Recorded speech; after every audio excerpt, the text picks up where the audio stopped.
Hi, and welcome to another episode of the 8-Bit Retro Refix. And on this week's episode, we've got a Spectrum Plus 3 that I've picked up in quite a bad condition, and here it is in front of me. There you go. I have set off to start to repair this, so I have pulled it down and I will show you some pictures as I'm going along. But this Spectrum's there, first side from Ginger Hippie Gaming, just because he says, you know, Spectrums don't break down. So without further ado, let's get to it.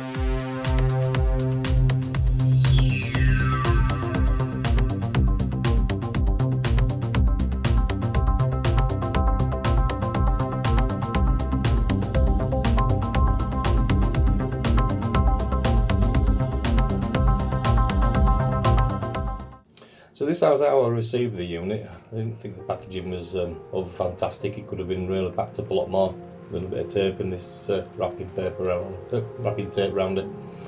But nevertheless, we started cutting it open just gently to make sure there was no damage inside, and it seemed to be all okay, thankfully.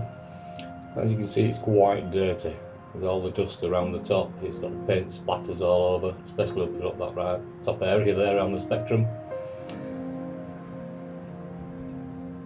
Just panning over it, you can see all the paint spots. You can see the dust all over it. If you've got a keen eye, you'll see that the keyboard's bent in at the top up near the 6 and 5. They're almost level with the unit itself. The other keys are not either side of it. The disk drive,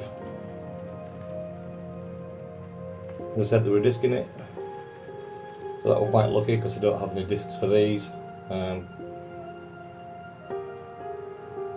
Just panning back up again. You can see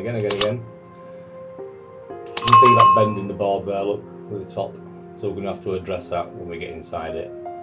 I've seen it before, it normally breaks off a pillar and then the back of the board stays bent. So this is the disc. We've got Rookie, Robotac, Bullseye, and on the flip side of it, we have Missile, Ground Zero, Solar Invasion, and Operation Wolf. I hope they work. So this is a picture when I've just cleaned it all up. And that's the tag on the inside that I said it had broken off on the keyboard, and there's one of the posts on the edge of the unit as well that's broken off there. The RAM, quite thankfully, is a 4464 and is 128K, and it is same as the Commodore 64 32K chips, so that's quite lucky. I've got some of them in stock if we needed. The edge connectors are really dirty and bad, as you can see on there. So we're going to have to give them a really good clean up. But first of all, we'll chuck this board in the bath. Yes, you can put it in the bath. It doesn't matter, you can give it a good clean off. Electronics like this, you can.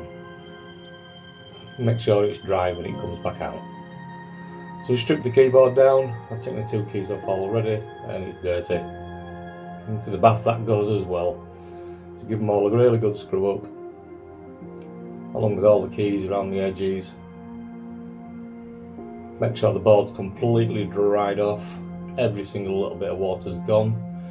We looked at the disk drive and we found that the belt has gone all gooey, so we've ordered one of them. And so I'll show that in the next part 2 when we strip it all down and replace that belt when the parts arrive. So I got this belt from DataServe. I've used their belts before in the Commodore 64 tape drives. And this is how it looks at the moment with it all cleaned up. Not much I can do about the sticker. You've got little bits of white on the sides that's not there. And a little overview on the motherboard where you can see it's a lot cleaner now. So testing it for size, and guess what? It looks like we've got a broken Spectrum. So guess they do break down. Right back at your side. So that's it, and that's how it looks when it's all been cleaned up, so it looks good. So that's it for this video. You can see we took it out, we've stripped it down, we give the keyboard a good clean, got it all really looking nice. I'm waiting for the belts to come on the drives now. We're going to service that drive up, and we're going to take a look in to see what the issues is on the motherboard. We're going to go into a little bit more in-depth video in part 2. So if you've enjoyed this video and you want to see how we progress through this, hit the like and subscribe button for me, hit the bell for the notifications, and then you'll be notified when the next part 2 comes up. So hopefully it's not going to be too long.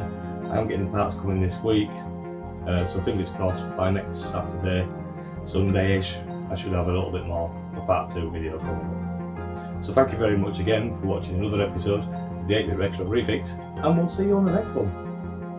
Bye!